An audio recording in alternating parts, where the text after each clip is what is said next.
Hello, this is John Jawan. I've been meaning to do a video for a while. Um, Life has been really distracting. That's the way it is sometimes in Los Angeles. So I thought I'd share on a more personal note, even while I'm digging into Luke as part of our reading through the one-year Bible. I want to say that the first couple chapters in Luke are some of my favorite chapters in the whole Bible, personally. I feel like I can relate to Zechariah in the sense that um, he has this encounter, this experience with God, and um, it still has mental and emotional questions about God. And he finds that there's a period of time where he's actually not able to say anything or communicate anything meaningfully. In fact, in his case, he was enforced by the divine to be silent. Um, we might all gain some wisdom if we sometimes found that space where we allowed ourselves to enter into silence. And those of you who know me know that I like to talk. I have a little bit of the gift of gab. So silence is not uh, my biggest forte at the moment. So uh, maybe I will work on that.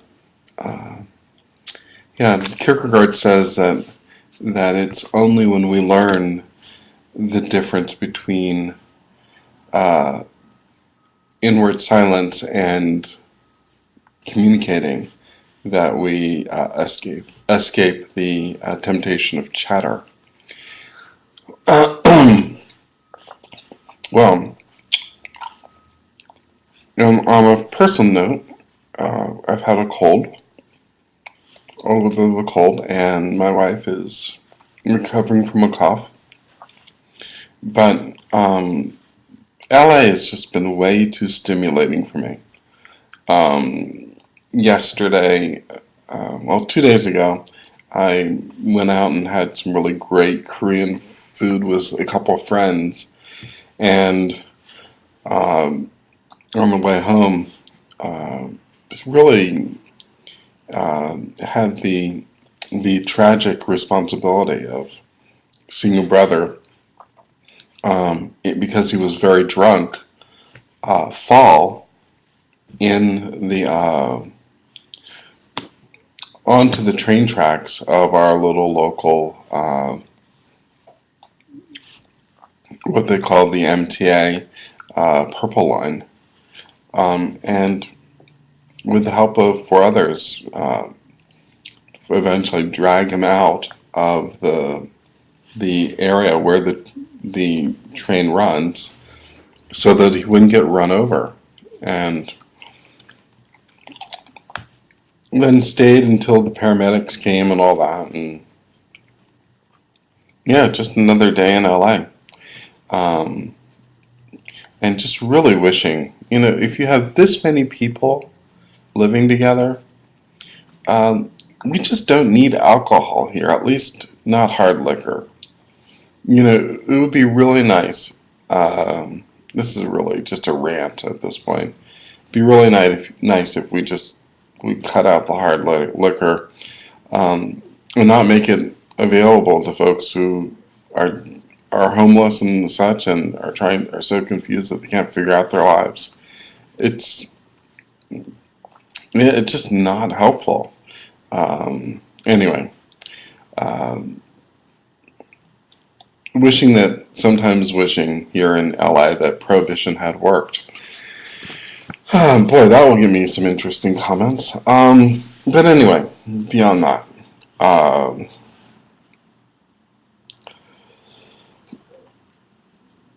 tragic reality.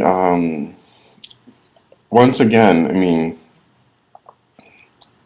there was a bunch of protests supposedly organized because the police came out and said that a killing of a local drunk in our neighborhood was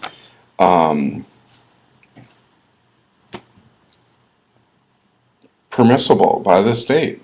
The state has the right to take life. And a lot of people who are activist types come into our neighborhood and are protesting this right. And I'm sitting back and I'm like, trying to get home. My wife is waiting for me in her car, um, and the whole rest of where the red line was filled with police cars. Um, and she calls me up and says, "Honey, we need you to quickly get out of the office here because uh, it's just not the most comfortable thing hanging out with a whole bunch of police cars at the moment." Not in those words, but you know, LA is strange. I mean, in other places in the world that I've lived, being around the police was actually a comfortable thing. But you guys, some of you will know the movie Training Day. We had the tragic reality of the Rampart Police scandal, and the Rampart Police District in our neighborhood was infamous.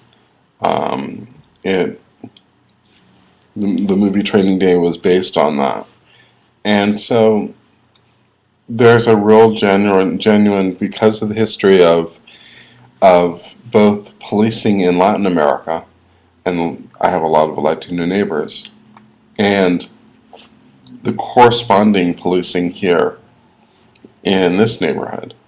There's this real lack of trust. So now, how does this all go back to my reflections about Luke, particularly Luke 1 and 2? You know, God likes to come and begin to transform our lives, not through necessarily acts of power, but rather through acts of vulnerability. God comes through a child, comes as a child into this world. Because what we need is not more oppressive acts of control, but actually the kind of inspiration to give and receive love. And there's something about the gift of even our own children, that if we learn to love them and love them meaningfully and love them into well-being, we also learn better to love ourselves. So fundamentally, there's a kind of revelation that God has placed in the whole process of human development. If we would pay attention to what is good in human development, we would learn a lot about what God really values. And that's a pretty amazing thing. So, have some time for deeper thoughts. If you want to challenge me, I'd love to go on a silent retreat with some of you all. If you go into a silent retreat, you have time to have deeper thoughts without all the noise that LA is. And thank you for listening to me get some things off my chest. Yeah, and keep reading in the 1 Year Bible. Take care. God bless.